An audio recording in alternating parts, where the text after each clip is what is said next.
Boa noite. É um prazer reouvi-los e hoje nós vamos falar o tema olhar da psicanálise sobre a pessoa com deficiência. Bom, nós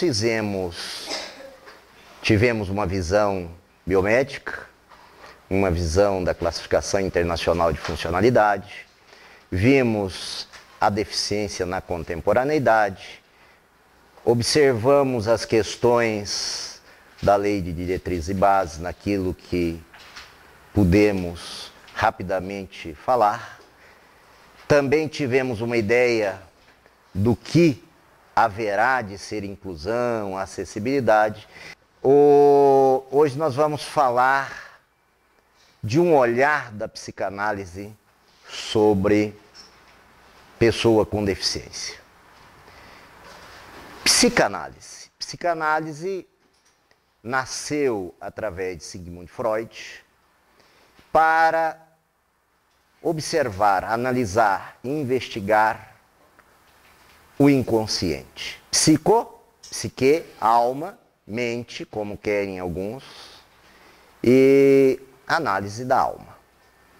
Na Inglaterra, a psicanálise busca essa análise da alma, do indivíduo, do si mesmo. Nos Estados Unidos, trocaram, Bruno Bettelheim coloca bem isso, nos Estados Unidos trocaram alma por mente, naturalmente por serem mais materialistas, mas não é a situação que nós vamos tratar. Psicanálise, então, é uma ciência e é uma arte que investiga o inconsciente, investiga o psiquismo humano e tem como meta a busca de um conhecimento de si mesmo numa análise dos conflitos, dos traumas e aí por diante. Como a aula não é de psicanálise, é apenas uma noção muito ligeira. Próximo. Introdução. Próximo. Angústia da castração. Bom, fiquem tranquilos que ninguém vai ser castrado aqui não. A psicanálise entende o seguinte, que a criança dos 3 aos 5 anos tem um complexo chamado complexo de Édipo. E esse complexo é assim, o filho tem uma eroticidade, um erotismo para com a mãe, né? E a filha para com o pai. Não é genitalizado isso não. Não é que o piu-piu da criança fica durinho querendo fazer um coito com a mamãe e a menina vai lubrificar a vagina esperando o papai chegar. Não é isso. É no plano da erotização. É no plano do desejo e inconsciente. Essa criança depois, o menino vê a menina e vê que a menina não tem pênis. E ele inconscientemente imagina, cortaram o pênis da menina. Então é bom que eu cuide de mim, porque senão também eu danço. Tá? E ele começa a entender que é melhor ir deixando aquela eroticidade da mamãe mais distante, para se autopreservar. A menina, por sua vez, ela tem num primeiro momento a ideia de que vai nascer nela um pênis. E depois percebe que isso não se dá, também gerando uma angústia de castração. E o que tem a ver isso com o nosso tema? Tudo, quer ver? Próximo. Importância dos professores. O que acontece? Nós, como facilitadores, nós, como docentes, quando nos deparamos com uma pessoa com deficiência, remete-nos inconscientemente à angústia da castração. Isso já nos pode levar, tá? Acontece exclusivamente, isso é para matemática. No plano do psiquismo, tudo pode e não deve. Pode nos levar a um afastamento natural pelo medo inconsciente da angústia da castração. Ficou claro? Próximo. Medo dos pais ao verem seus filhos em salas regulares. Os pais também. Quando eles veem os filhos nas salas regulares, remonta a eles a ideia da angústia da castração. Vão literalmente comer meus filhos. Devorar meus filhos. Nós não somos nada possessivos, né? É o meu filho, ninguém fala minha sogra, né? É a única hora que esse pronome some, né? Hã? Com certeza, eu já gostei de uma pessoa muito sincera aqui, né? Quem é sogra? Né? Colocando nem um artigo. Quando a gente coloca, ainda coloca um indefinido. Uma sogra. Agora, o filho é meu filho. Meu bebê. Olha, eu quero te apresentar o meu bebê.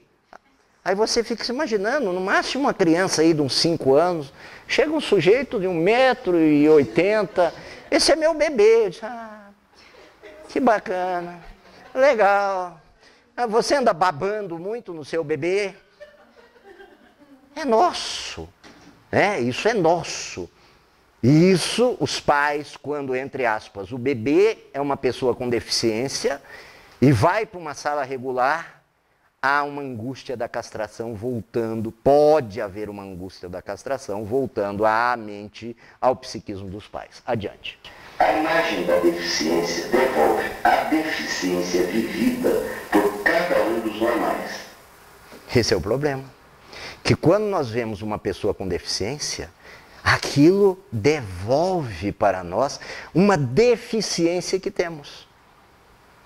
E aí nós usamos um mecanismo de defesa, de preferência, virar as costas para o deficiente para, inconscientemente, virar as costas para a nossa própria deficiência.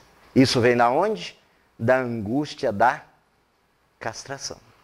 Então tem a ver? Tudo tem correlação. É necessariamente assim? Claro que não. Pode ser. Então fica já para nós essas indagações. Devolução da nossa imagem fragmentada. O que acontece então com a deficiência? Nós, diante da deficiência, nós somos humanos ainda psicologicamente? Claro que não. Nós somos muito fragmentários. Nós temos muitos pontos cegos. Nós temos muitos pontos ainda que nós não conhecemos. Ou, aliás, quase não nos conhecemos. No iceberg. Estamos na pontinha do iceberg no que tange a consciência. O resto está na inconsciência. Somos, então, em regra, dirigidos por quem? Pelo inconsciente. É uma parcela pequena nossa que está, entre aspas, em nosso comando. O resto foge do nosso comando.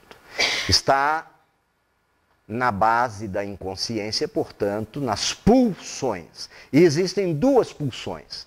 Uma pulsão de morte e uma pulsão de vida.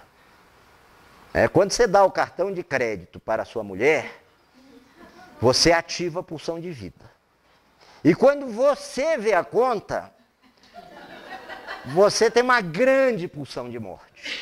Então essas duas pulsões estão no campo da inconsciência. Então, conscientemente, é bom dialogar com certo cuidado.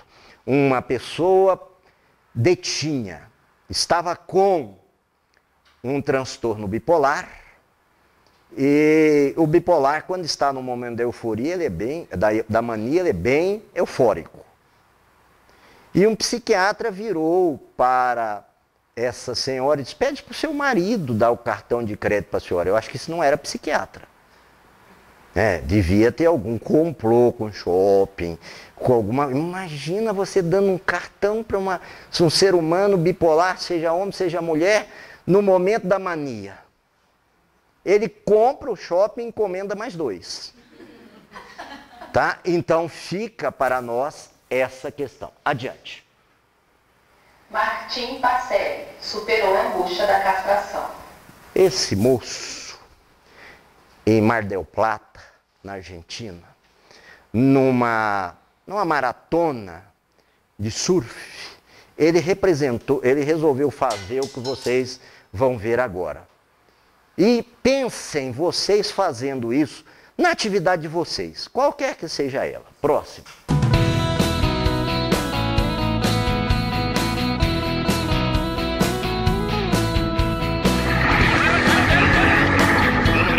Martín Pacini, y él no está solo en su tabla, está con alguien en su espalda. Una situación muy extraña. Vamos a ver los jueces que determinan lo que está pasando en este campeonato de surf.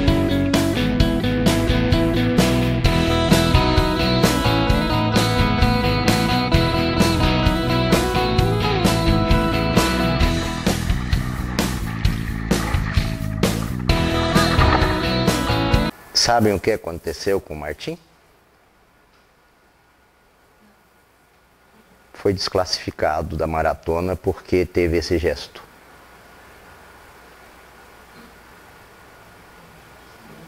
Pensem nisso.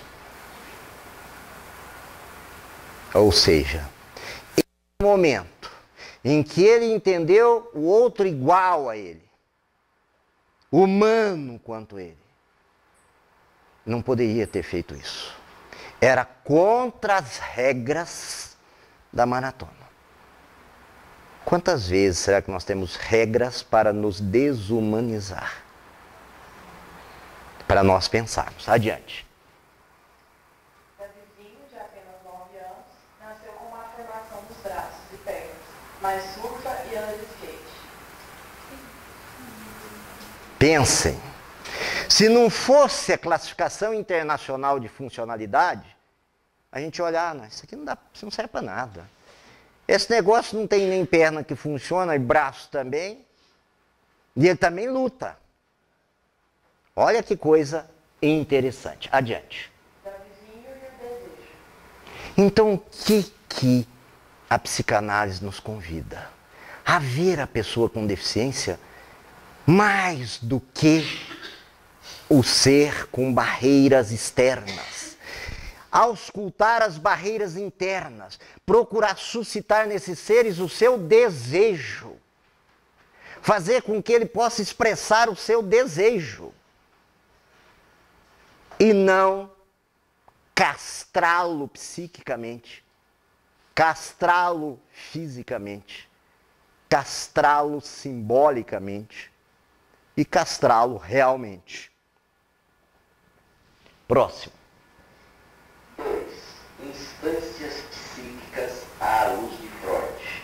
Bom, Freud fala, na sua segunda tópica, no seu segundo estudo mais aprofundado, que nós temos 3 instâncias.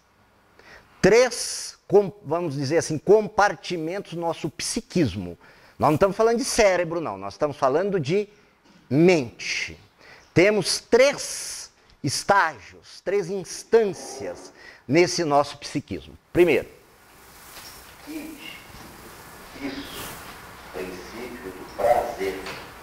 Primeira instância, mais antiga, é o id. O que é o id? Ou isso? É o princípio do prazer. O que acontece? Quem gosta de chocolate? Vocês conseguem comer só um pedacinho? É esse maldito id aí, ó. É essa instância psíquica que fala assim, tá gostoso, mais.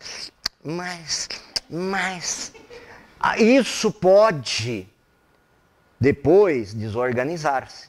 Não estou falando do chocolate, inclusive com chocolate, que são os chocolatras. Isso pode ser no sexo, que são os sexistas. Isso pode ser nas drogas, que são os drogaditos.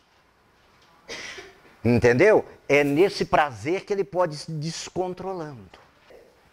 Supereu. Lei. Aí, em compensação, nós temos outra instância que só sabe nos dizer não. Não coma chocolate. Não faça sexo. Não. É a lei. Esse ali é cultural. Esse a gente adquire da cultura. Dá bem-estar. Ou vocês acham que gera um certo mal-estar? Mal-estar. Tanto que Freud escreveu o mal-estar da civilização. porque ele freia. Mas ele é necessário para controlar o id. Ele é o contraposto do id, vamos dizer assim. Mas também pode adoecer. Chegar naquela pessoa que eu chamo de superego de Himalaia, que é alguém extremamente metódico, extremamente organizado, que pode gerar uma neurose obsessiva compulsiva. Percebem? Quem é que faz essa mediação entre o id, que é só prazer, e o superego, que é só lei? Não, o ego. O ego se bota um pouco de ordem no superego. Calma lá, superego, deixa o id dar uma saidinha.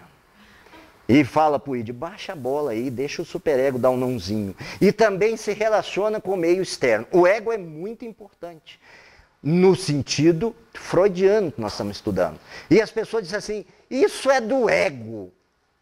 É um ego, às vezes, doente. Porque um ego sadio, ele é necessário para esse equilíbrio. Nós estamos falando das instâncias psíquicas. Então, diante de uma pessoa com deficiência, nós temos que olhar o lado do prazer, ativar o desejo dele, olhar se o superego dele não está demais castrado, não posso, não consigo, não dou conta, perceberam? Trabalhar para que ele fortaleça o seu ego. Observaram? Só que para isso nós temos que estar com o nosso ego também organizado. Porque senão nós vamos ser como aquele piloto que, se o copiloto falar assim, o motor parou, e ele já pergunta, cadê os paraquedas? E os tripulantes? Nem sei o que é isso. Fui. Então nós temos que preparar também o nosso ego para trabalhar tanto com essas realidades internas psíquicas, intrapsíquicas, quanto com a realidade externa. Perceberam a importância disso? E nós temos mecanismos de defesa do ego. Negação, projeção. Eu nunca tive problema. Quando alguém me diz isso é tiro, não, tá? Ele está dizendo, estou cheio de problema. Por isso que eu fico tranquilo quando for cantar uma mulher quando eu era solteiro. Se ela fala assim, não dou. Fica tranquilo. Passa um X no não. Estou brincando. Mas para exemplificar. O que acontece? Aquele ser que põe muito não, na verdade ele pode estar fazendo um mecanismo de defesa do ego, como a negação, porque no fundo ele quer. E ele tem medo de expor seu desejo. Aí com um pouquinho de habilidade você chega ao desejo. Depois do desejo vem a pensão alimentícia. Próximo. Observações importantes. Adiante. Tendência natural do homem à neurose. Neurose. Neurose é quando nós adultos temos um quê, ainda estamos embrulhados no momento infantilizado da nossa vida. Quem não tem? Tem os neuróticos numa estrutura clínica considerável, e eu diria que tem os neuróticos, entre aspas, normais. Que esperamos que sejamos nós. Esperamos. Quem sabe estamos fazendo um mecanismo de defesa do ego. Não é? Eu só penso em algo, já é uma neurose obsessiva. O sujeito diz, para mim nada dá certo, a minha vida, ai que céus, ai vida, não tinha uma hienazinha, um negócio assim? Ó vida, ó azar. Isso aí chama neurose de destino. Está observando? Ai meu Deus, será que eu vou conseguir aquilo que eu desejo? É uma neurose de angústia. E se fôssemos falar em neuroses, íamos ficar neuróticos. Então por que nós temos uma tendência à neurose? Porque o nosso ego não é um ego equilibrado. Uma hora é mais id, outra hora é mais superego, outra hora a gente nega a realidade exterior um pouquinho. Não é assim? A gente idealiza demais. Eu adoro quando alguém chega apaixonado. Encontrei o homem ou a mulher da minha vida. Daqui a um mês a gente se encontra. Os estudiosos dizem que a paixão, em regra, dura até 2 anos e meio. Então faça um test drive primeiro. Conselho do psicanalista. Viu, Bia?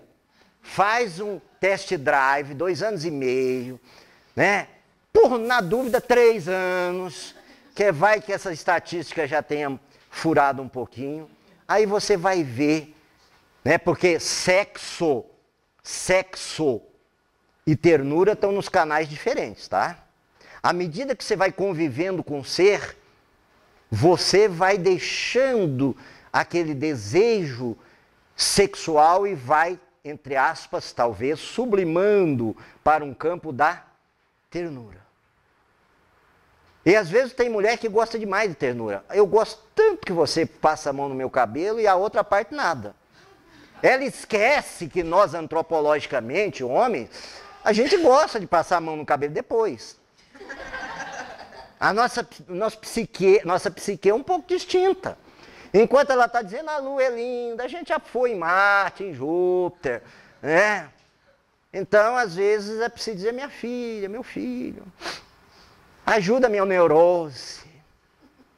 Ou seja, voltando a pessoa com deficiência ao aluno com deficiência, marginalizado em regra como ele é, estigmatizado como ele é pela sociedade. Se todos nós tendemos a ter neurose, ele está mais propício se não tomarmos cuidado aquilo. Correto? Mas um Davizinho venceu. O Nicolas, que é aquele que foi junto com o Martim, também venceu. Por isso, então, que muitos deficientes têm superego muito forte. Você vai ajudar e fala, não quero. Eu dou conta sozinho.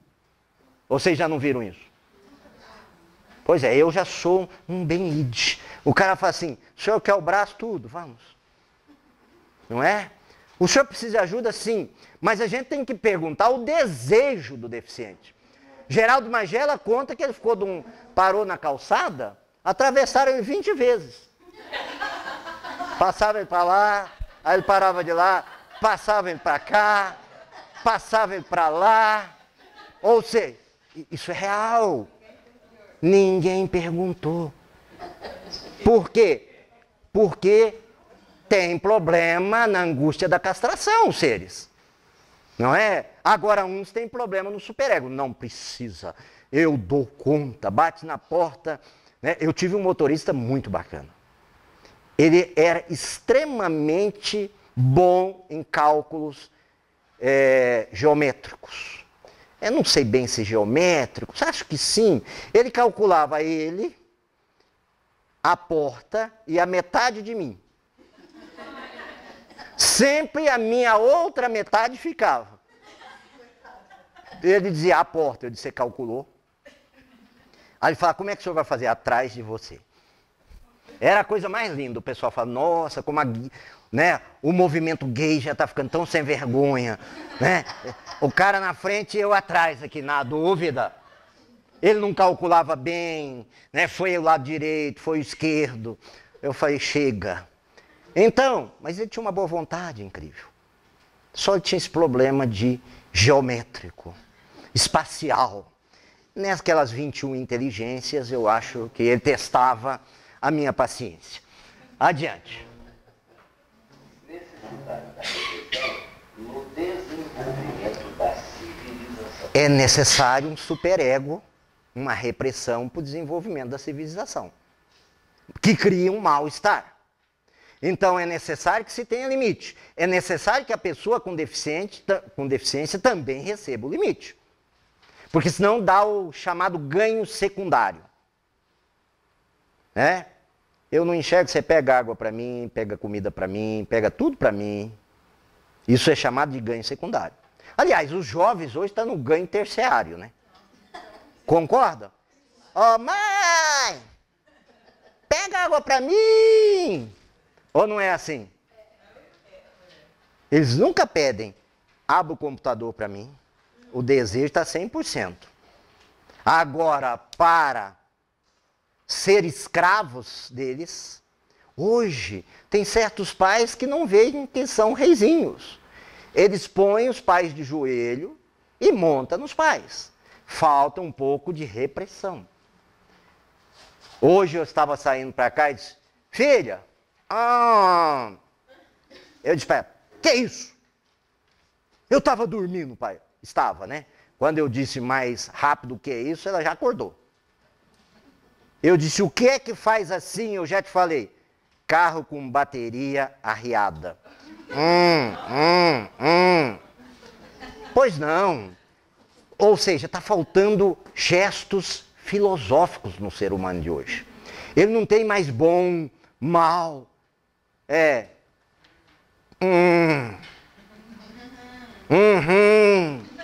Esses dias eu estava num diálogo desse com a minha esposa que eu achei lindo.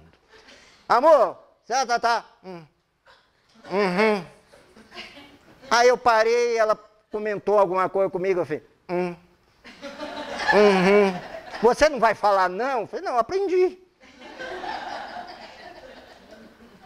Ou seja, nós somos maleáveis demais às vezes. Às vezes nós estamos perdendo o diálogo. Então nós temos que estimular isso. Amanhã nós vamos ver um pouquinho mais sobre isso nos relatos. Adiante. Distância entre o discurso pedagógico e o psicanalítico. O primeiro é linear e científico, já o segundo trabalha com a noção do desejo. Discurso pedagógico é tudo formadinho, não é assim? Quadradinho, não é assim? Caixotezinho, não é assim? Você tem que enfiar o seu aluno ali dentro, não é assim? E se ele botar o pezinho para fora, você corta o pezinho. Vocês já ouviram falar da cama de Procusto? Eu acho que eu já contei isso para vocês, não já? Não? Procusto era um sujeito muito interessante. Ele possuía uma cama para o quarto de visitas. Se você fosse menor do que a cama, tudo bem. Se você fosse maior, ele cortava suas pernas para que você coubesse na cama. Assim é o discurso pedagógico. Linear, supostamente científico. Por quê? Ciência são, entre aspas, verdades mutáveis. A cada momento, com nova descoberta, vai rediscutindo aqueles postulados, ou não é assim? Eu estou falando isso com você com um suporte científico. Agora, Freud diz que temos 3 feridas narcísicas. A primeira delas é quando achávamos que nós éramos o centro do universo.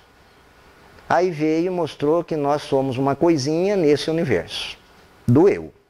A segunda é que nós éramos o máximo do universo, que tudo girava em torno de nós. Segundo corte narcísico com Einstein. Relativizou, não relativizou?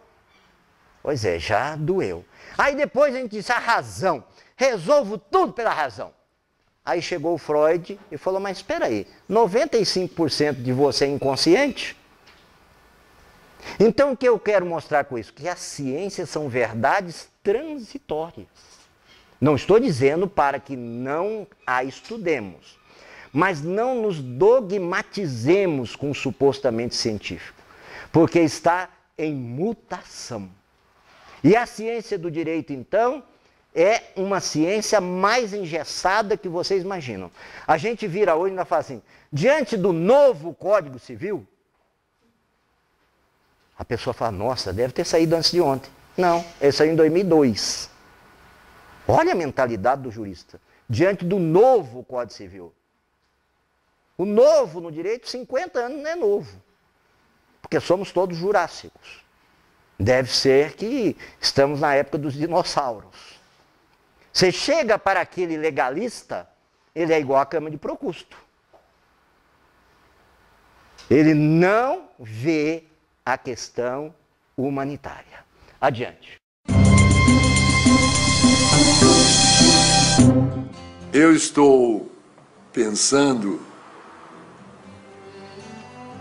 há muito tempo em propor um novo tipo de professor. É um professor que não ensina nada. Ele não é professor de matemática, de história, de geografia. É um professor de espantos.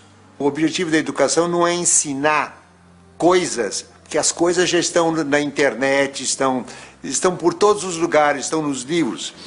É ensinar a pensar, criar na criança essa curiosidade. essa curiosidade, que para mim, esse é o objetivo da educação, criar a alegria de pensar. Eu já tive uma experiência muito interessante com uma menininha de 7 anos. Eu estava com a cabeça quente e eu resolvi então, para descansar a cabeça, fazer uma prateleira. Peguei minha serra circular, minha chave de fenda, as ferramentas. Levei ela para cima e comecei a me preparar. Nessa hora chegou a minha empregada com a filha dela. Sua empregada disse bom dia, eu cumprimentei e foi embora. A menina não foi embora, ela ficou parada lá. Ela estava intrigada com os objetos que estavam lá. Ela queria saber o que era aquilo. O que esse homem vai fazer com isso? Ficou parada lá. Aí eu peguei a trena, abri a trena. Ela disse, que é isso? Isso é uma trena. Para que serve a trena? Serve para medir. Como é que a trena mede? Vem cá que eu te mostro. Aí mostrei a trena, os centímetros. Eu disse para ela, presta atenção que de 10 em 10 risquinhos tem um risquinho vermelho. Você veja o que eu fiz? Eu ensinei o sistema decimal para ela. Ela percebeu que as coisas em pacotinhos de 10. Essa é a situação certa para o ensino. Quando o que o professor fala provoca a curiosidade da criança e a criança interage, a criança pergunta.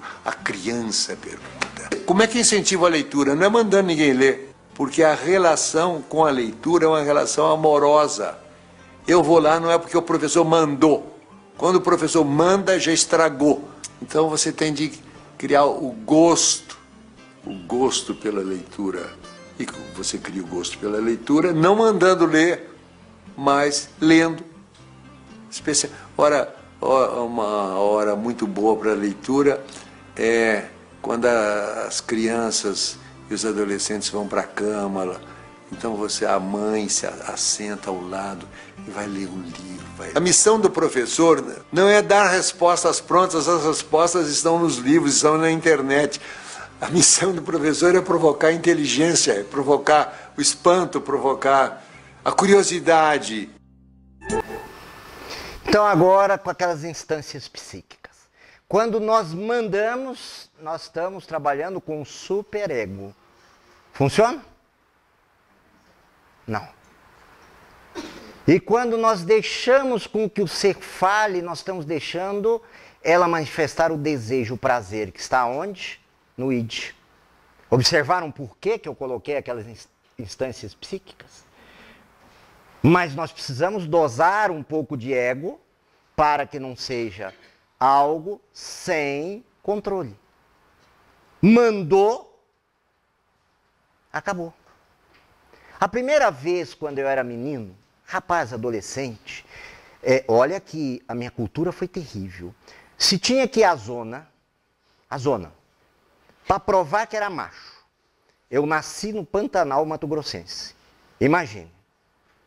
E aí chegou um tempo que tinha que ir na zona mesmo. Não era o Brasil, não. Era a zona localizada. Tá? Aí nós chegamos, eu cheguei à zona, veio a senhora prestar os serviços, contratados. Eu achei aquilo tão impositivo. Eu acho que eu nasci para ser psicanalista. Eu entrei lá, olha se tem cabimento. A senhora é feliz?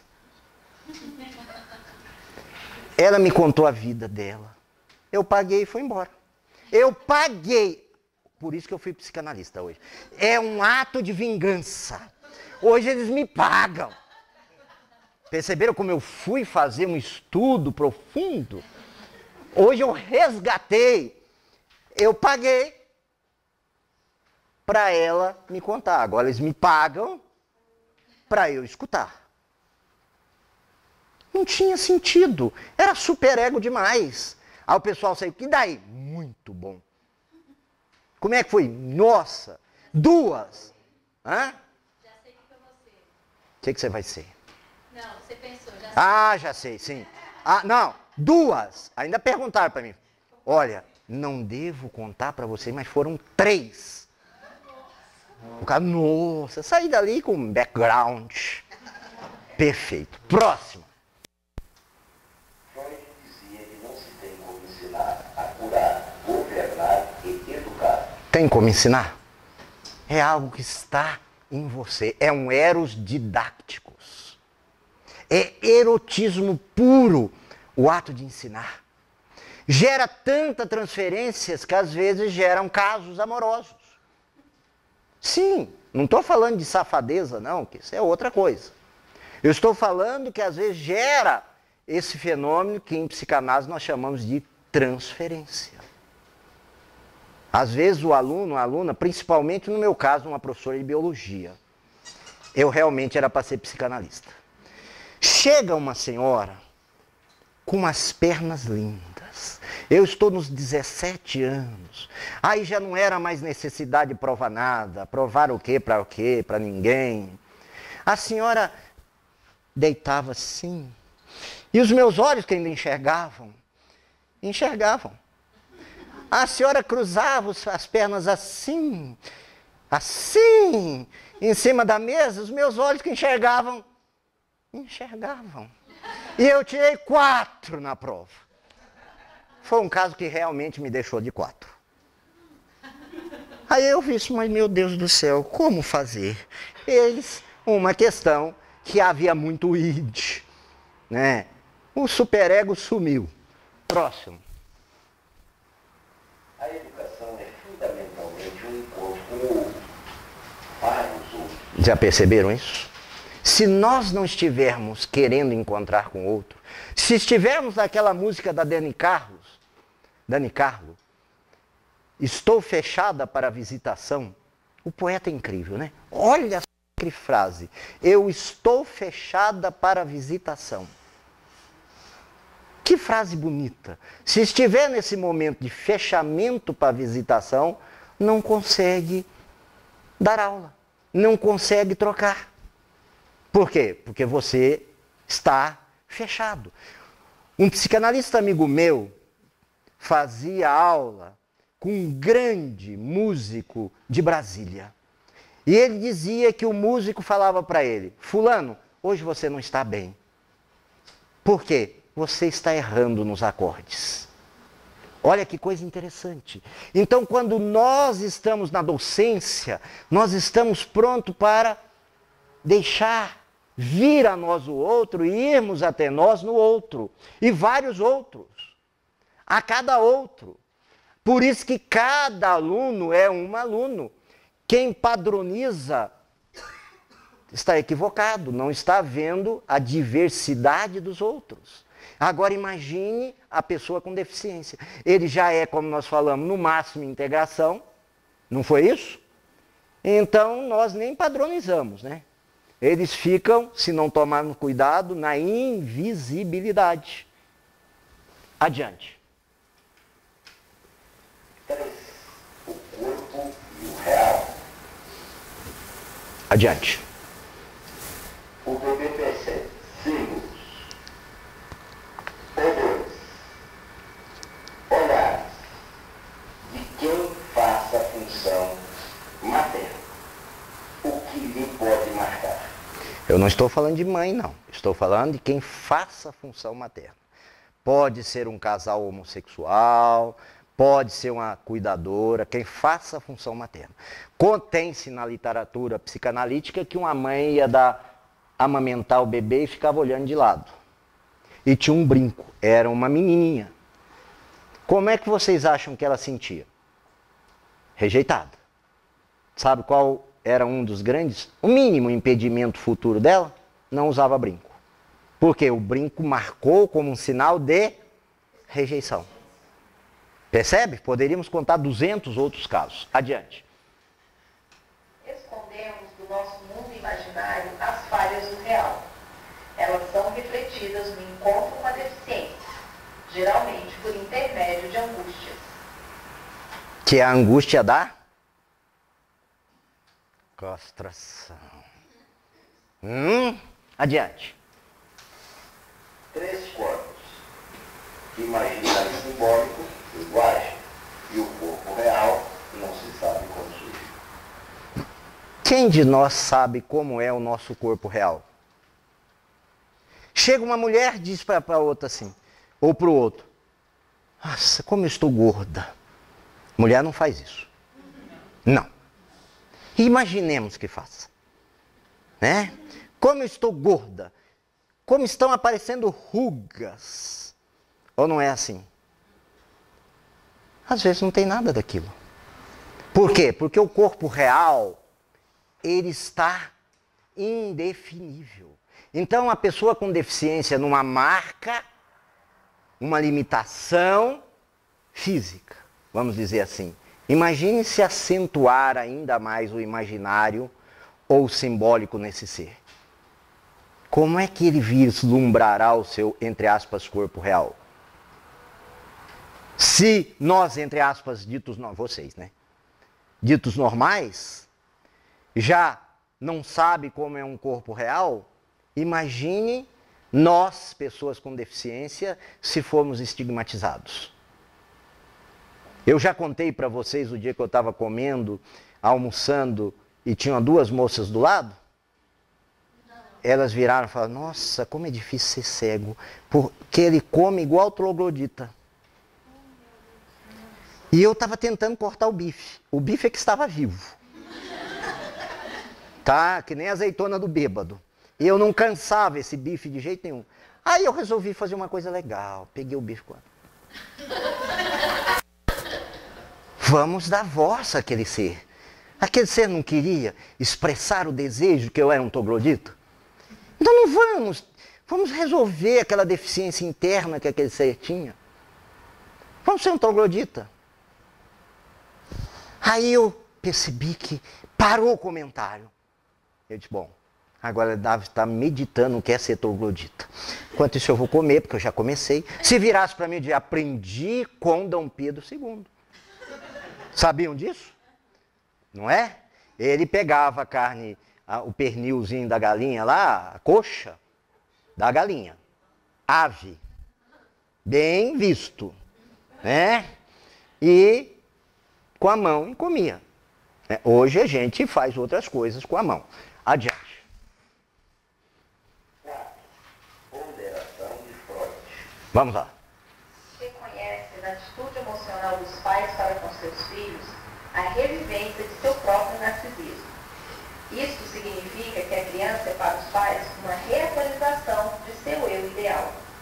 Assim, estes se veem compelidos a atribuir ao filho todas as perfeições e ocultar-lhes todas as deficiências. Entenderam por que é? O meu filho tem um probleminha.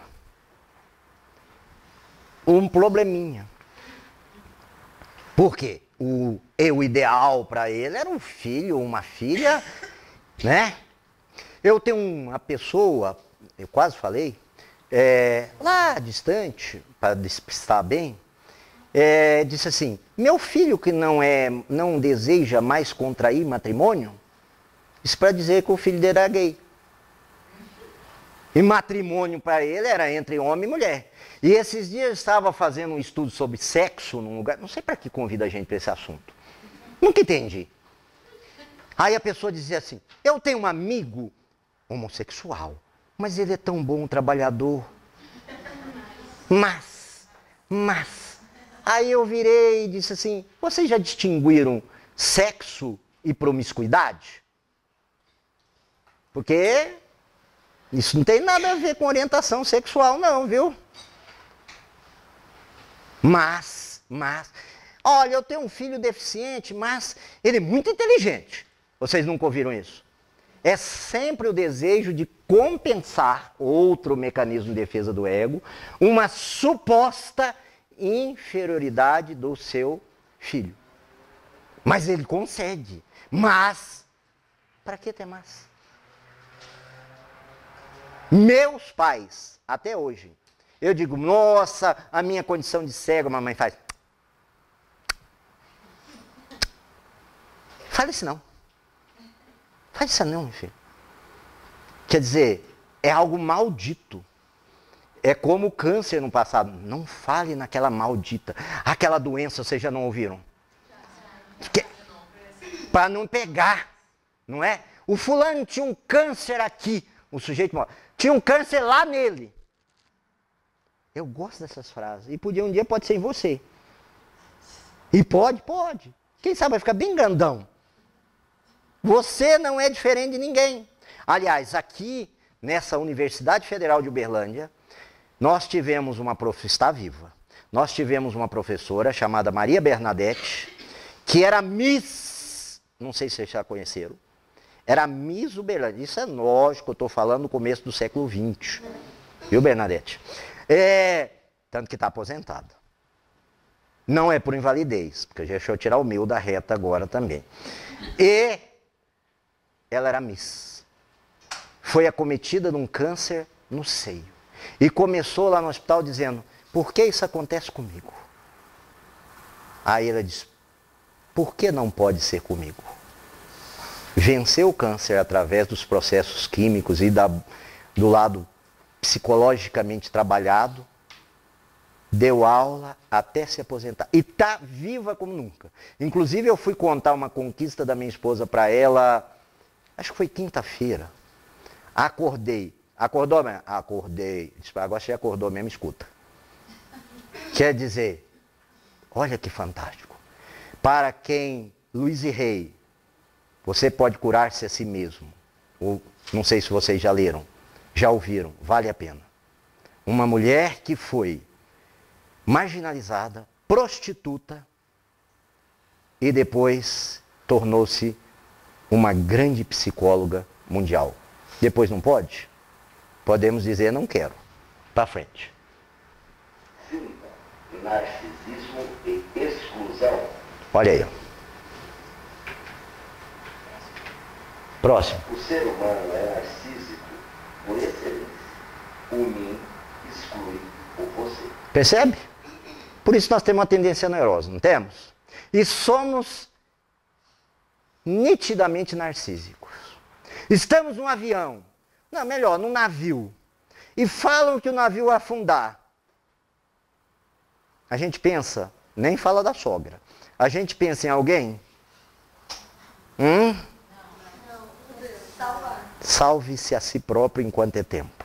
Em regra, o mim exclui o você. E a pessoa com deficiência, por todas aquelas questões, elas podem aumentar o contingente de narcisismo em nós. Observaram? Que já não somos narcísicos. Então essas são as visões para pensarmos. Adiante. 6. O papel psicológico do educador. Olha aí. Próximo. Colocar no lugar eu faltante, ao invés de estar no lugar do eu sei onipotente.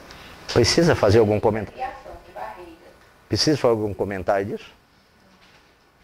Nós somos inteiros? Ou nós somos seres faltantes, como diz Lacan? Desejosos? Como colocar no lugar do eu sei arrogante? É muita reticências. Próximo. A agressividade faz parte da constituição do humano. Isso leva a um natural movimento de exclusão diante do diferente. Medo de que ele tome o nosso lugar. Vocês viram como, em geral, as pessoas reagiram com vagas para deficientes? Cotas para negros? A sociedade aplaudiu? Oi? Agride. O que nós vimos ali? Mas ele vai tomar o melhor. Se você estudou, ninguém toma o seu lugar. Toma. Mas aquele cara, visão monocular. A Maria de Mello está aí? Essa sim. Para conseguir que quem possui visão monocular fosse tido como uma pessoa com deficiência, foi uma luta, teve que sair uma súmula do STJ. Olha, se tem só um olho, não foi assim, Maria? Pois é. Tinha que ser sem olho.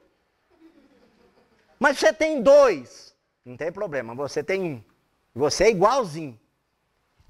É algo fantástico. É o medo de que aquele com o olho ocupasse o meu lugar com 2 olhos. Isso vale para tudo. Próximo.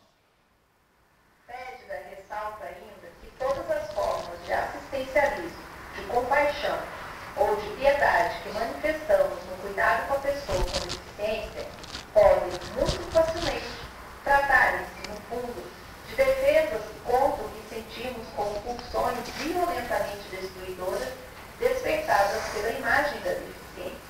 Pararam para pensar nisso? Vou ajudar ele para ficar livre dele. A gente dá uma moeda, por exemplo, um mendigo, ou a gente pergunta para ele, como é que você está? Essa piedade, coitadinho dele, mas não move uma palha. Certa feita eu estava ao lado de uma pessoa que dirigia um carro que atropelou um motoqueiro. E a pessoa ficou bastante assustada, com razão. Eu saí tateando, cheguei no lugar do motoqueiro e percebi que a moto estava em cima do motoqueiro. E todo mundo fazendo diagnóstico. Quebrou a cabeça, a coluna, o pé. Eu cheguei, fui tateando, peguei no guidão da moto, virei, botei fora do caído. Quanta piedade dos outros, né? Professor, tem um filme interessante que deixa isso bem explícito, chama Cronicamente Inviável. Crônica? Cronicamente Inviável. Cronicamente Inviável. A minha querida amiga está dizendo que tem um filme chamado Cronicamente Inviável que mostra isso. Estou dizendo porque às vezes não pega seu som. E esse filme trabalha bem nisso, mesmo, a questão do sadismo, a pessoa tenta tratar com esse sensarismo, no fundo tem aquela exatamente o que falou, aquela legeriza com a questão de ter um preconceito ali e querer tratar de forma assistencialista. Pois é. Então, quando vê muito assistencialismo, muita piedade, muito coitadinho, cuidado, se não é um mecanismo de defesa, deixa o coitadinho lá se virar. Adiante. 7. Considerações interessantes. Próximo. Pessoas com deficiência são estigmatizadas. Já falei. Próximo. O estigma cria preconceitos que por si gera medo. E o medo provoca ignorância e afastamento. Próximo. Quanto mais sistemas comuns da sociedade adotarem a inclusão, mais cedo se completará a construção de uma verdadeira sociedade para todos. Sociedade inclusivista. E o que é a sociedade? É cada um de nós. Cada um dos senhores. Os senhores são diferentes.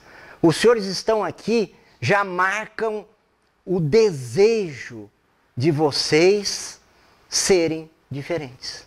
Vocês não são omissos. Vocês são proativos. Olha, virem aqui, fazer um curso desse, aguentar um ceguinho no fim de semana, na sexta-feira. Isso é a prova inequívoca de que vocês adoram pensar no próximo. Vocês estão rompendo o narcisismo. Vocês estão olhando para além do umbigo, para cima ou para baixo.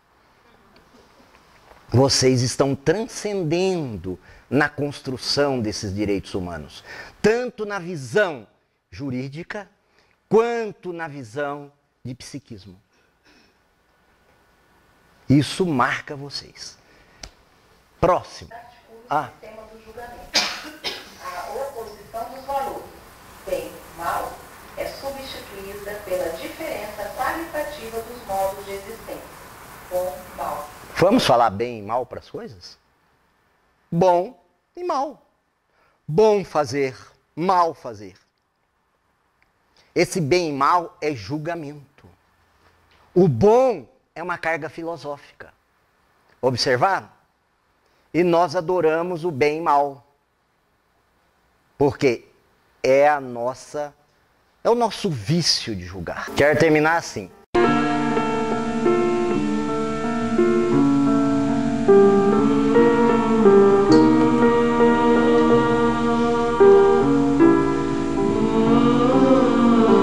De tudo ao meu amor serei atento antes. E com tal zelo, e sempre e tanto, que mesmo em face do maior encanto dele se encante mais meu pensamento. Quero vivê-lo em cada vão momento, e em seu louvor hei de espalhar meu canto,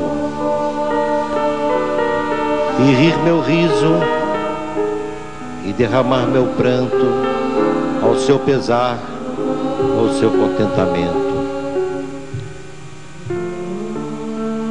E assim, quando mais tarde me procure, quem sabe a morte, angústia de quem vive, quem sabe a solidão, fim de quem ama, eu possa me dizer do amor que tive, que não seja imortal, posto que é chama, mas que seja infinito enquanto dure.